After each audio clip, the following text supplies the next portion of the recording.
I am Professor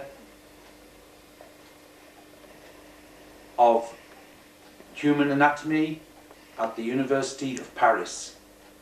Now, I have been working closely with Arsenal Football Club over the phenomena of Arsene Wenger's blindness.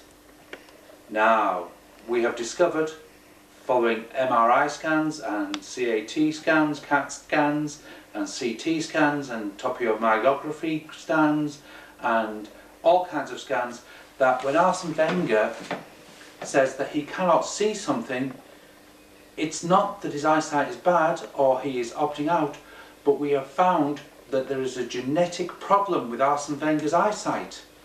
So, what happens, and I will refer to the diagrams.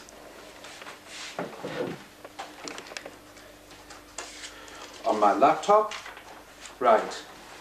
This is the optic chiasm. This is the eyes, and when the information comes into the eyes, it goes back through the optic nerve, into the optic chiasm, and then back to the calcarine sulcus, where it is translated into a signal, an electrical signal that the brain understands.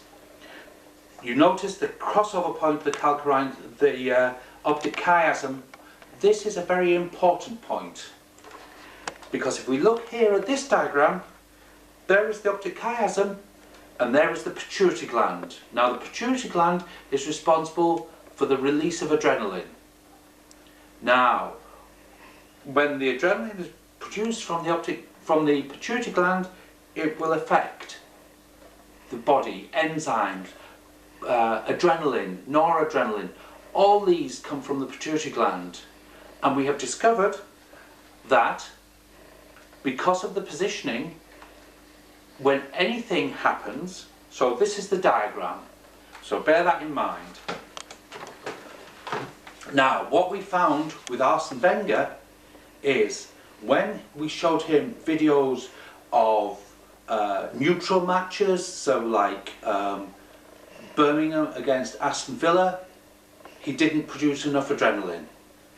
But if you showed him something like an Arsenal match with a penalty decision or an offside decision, where his adrenaline kicked in, where he produced a lot of adrenaline from the pituitary gland, it actually causes a malfunction in the optic nerve, which means the message translating from the eyeballs to the back of the calcarine sulcus does not make the full journey, resulting in temporary blindness. And this is when Arsene Wenger says he did not see it. He really is telling the truth. He has a genetic problem that means that when he produces too much adrenaline, his whole eye system closes down and he becomes temporary blind. So, for instance, when we showed him Darlington against Crawley Town, he didn't produce any adrenaline. So he had beautiful eyesight and he could see 20/20, but again, Arsenal against Liverpool, 99th minute, adrenaline starts to rise. 100th minute, lots of adrenaline. By the 102nd minute, Arsene Wenger was totally blind because of the amount of adrenaline. Now, this was a discovery we made by accident. I was doing another experiment, and there was a book on animal porn, and it was a picture of a woman interfering with a donkey, and when Arsene Wenger came across this picture, he went blind. Okay? So that is how the magazine was lying around totally as part of an experiment. And suddenly Arsene Wenger went blind and he tripped over and he scalded himself, his penis, on my coffee cup. Okay? So, when Arsene Wenger says he did not see it, he is telling the truth. He really did not see it.